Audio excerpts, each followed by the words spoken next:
Welcome back to TV5 News at 9. It is time now for Aging in Style with American Retirement Advisors. Joining us now is President and owner Joe Vitale. Thank you so much for calling in. How are you, Joe?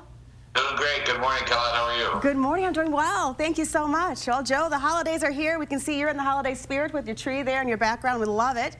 So today we are talking about financial tips and planning ideas to make your upcoming holiday season more joyful and less stressful. So more joy, less stress. So, Joe, so many people love giving money as Christmas gifts. How much is the right amount, and are there any concerns when gifting money? I know my kids, I ask them, what do you want Santa to bring you? They're like, money. Money, that's it. So what concerns do we have? For most people, it's okay, money, gift cards, normal, customary, $50, $100, depending. Yeah. Really comes into play as you get older. I mean, some families where they look at that as an opportunity, especially our elderly or aging population. They say, hey, listen, I'm going to start divesting and I'm going to start gifting my kids all this money and family all this money so that I can give it to them now. That's fine and great, and that's a good strategy. And I know you can gift up to $15,000 per person per year, according to the federal tax law. Okay. However, as families, and this is one thing people don't think about, is as they're getting older, and they may see, maybe a long-term care, or they need care as they get older. Even though you can gift $15,000 per person per year, that can be held against you if you go into a long-term care facility. So we have to be careful. If it's normal and customary, no issues. But if it's something where it looks like it could be divesting, that's something that they're on the radar right there. So for the majority of us, it's not a big issue at all. It's just as we get older, that's kind of where we got to be careful of what we're doing. Something definitely to keep in mind. Thank you for that tip, Joe. So many people may be visiting elderly loved ones during this time of year. Are there some signs that we need to look for that may show us that they really need help, and what can we do to help? And we've seen this all for many, many years, where a lot of our families and clients that have told us, Joe, I came home because everybody's visiting for the holiday season. So many kids live out of state today. They're coming home to see their parents or loved ones, and like, oh my goodness, I had no idea they were getting this bad or needing help right now. So we need to look. We need to make sure, look at how they're taking care of themselves, how they're eating. It's shocking that some of our loved ones haven't even been eating hardly anything but maybe a cup of soup a day. And they've got money and they've got means. It's just they don't remember or they can't do it. So we really need to take this time, to stay with family, enjoy our family, love our family, but also look for those signs to say, oh my goodness, maybe they need some help. Maybe we can get some help in to help them, or just look for ways to make sure that they're properly cared for. Oh, that's a great tip. We definitely need to do that. Joe, let's talk about veteran benefits. Tell us how those benefits can actually assist in paying for care. For over 15 years, we've helped hundreds of families get of our wartime veterans get benefits called aid and attendance. And we're still doing it. We're still helping. We do a lot of retirement planning strategies as a fiduciary, but we also look for preservation strategies.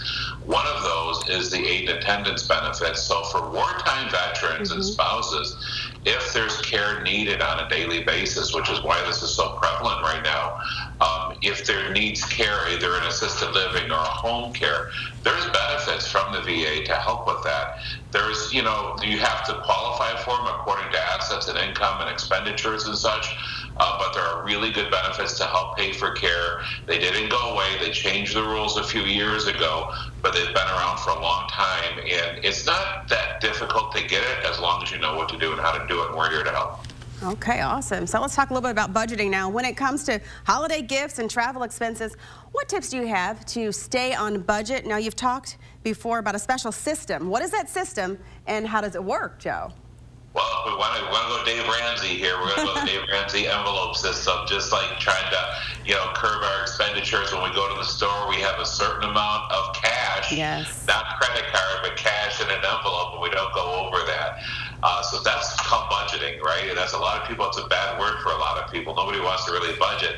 But if we stay on that budget, then come January, we don't have to look at the credit card bills and say, oh my goodness, what did I do? That's the best way to do it. You have to plan plan out your itinerary, plan what you're doing, budget for it if you can, and make sure don't let that please. If you don't have the funds and you want to visit for Christmas, and sometimes it's the only means is to get there. You definitely want to get there. But for normal things like the shopping, and everybody goes overboard. So many of us go way overboard, and we don't need to. Keep on a budget, do the envelope system, put so much cash in the envelope, and try not to go over that. And that's really going to give you a sigh of relief come January.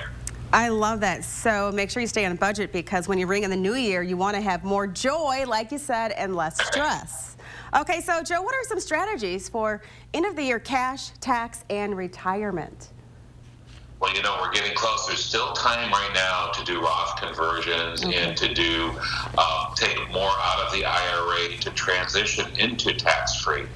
Before the end of the year, depending on the tax bracket, we look and we don't know, we don't have that crystal ball, but based on all of the inflation that we're seeing right now and a lot of the spending, we can be pretty sure that taxes will go up in the future. We can't say for certainty, but we are in the lowest tax bracket we've ever had.